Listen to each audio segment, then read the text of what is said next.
तो बच्चों देखो, आज से दिवस 1 हम हिंदी व्याकरण सीखेंगे।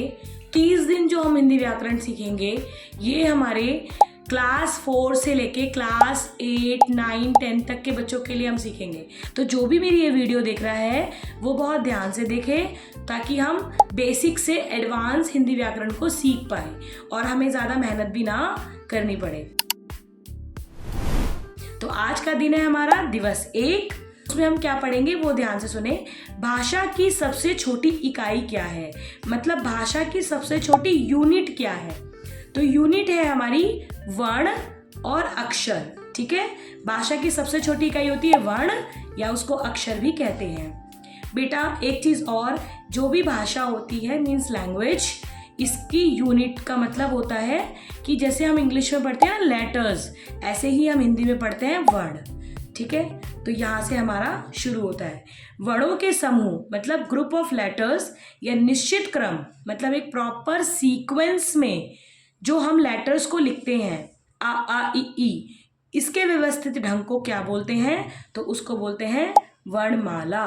ठीक है, तो वर्णों से क्या बन गई वर्णमाला। ये आप कभी नहीं भूलेंगे कि वर्णों के समूह या उसके निश्चित क्रम को वर्णमाला कहते हैं। तो एक मैंने यहाँ पर आपके लिए माला बनाई है जो कि हमारी का खा ग घ ऐसे शुरू है, आगे इसके आ ई भी है। तो ये हमारे बेटा हो गई वर्णमाला। वर्णमाला के अंदर स्वर भी आते हैं और व्यंजन आते हैं। तो अगर देखा जाए तो वर्णमाला के 2 भाग हैं, एक है स्वर और एक है व्यंजन। स्वरों की संख्या होती है 11, व्यंजन की संख्या होती है 33। तो हमेशा आप ध्यान रखेंगे कि वर्णमाला के 2 भाग स्वर और व्यंजन 11 और 33। अब आता है स्वर। स्वर में हम पढ़ते हैं आ ई, ये हम पढ़ेंगे औ तक। तो ये हमारा हो गए सारे स्वर। बाद हमारा आता है अनुस्वार। अनुस्वार में हमारा आता है अंगा। अनुस्वार का उच्चारण होता है केवल नाक से। ठीक है, तो ध्यान रखेंगे अनुस्वार का चिन्ह है ये वाला जो बिंदी लगाई है, ये अनुस्वार का चिन्ह है और इसका उच्चारण स्थान है, उच्चारण स्थान हमारा नाक है, जिसको हम हिंदी में इंग्लिश में बोलते हैं प्रोनाउंसिएशन।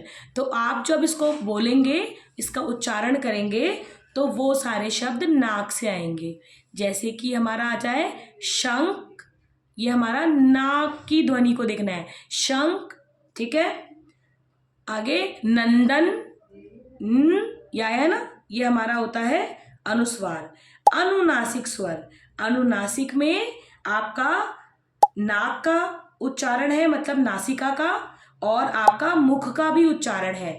तो नासिका और मुख का जो उच्चारण स्थान होगा वहां हम चंद्र बिंदु लगाते हैं।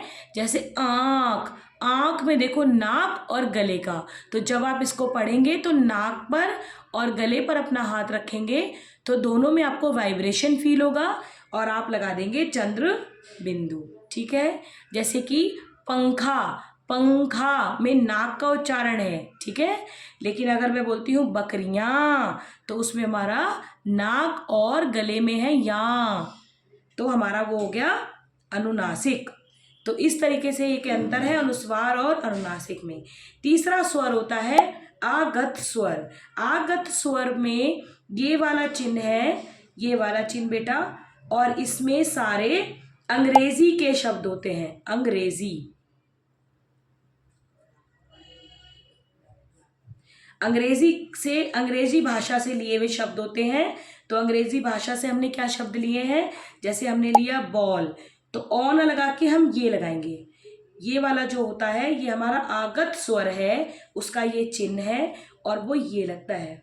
अंग्रेजी भाषा से और कौन सा हमने लिया है, जैसे हमने लिया डॉक्टर, तो ये देखो डॉक्टर, इसमें भी हम लगाएंगे।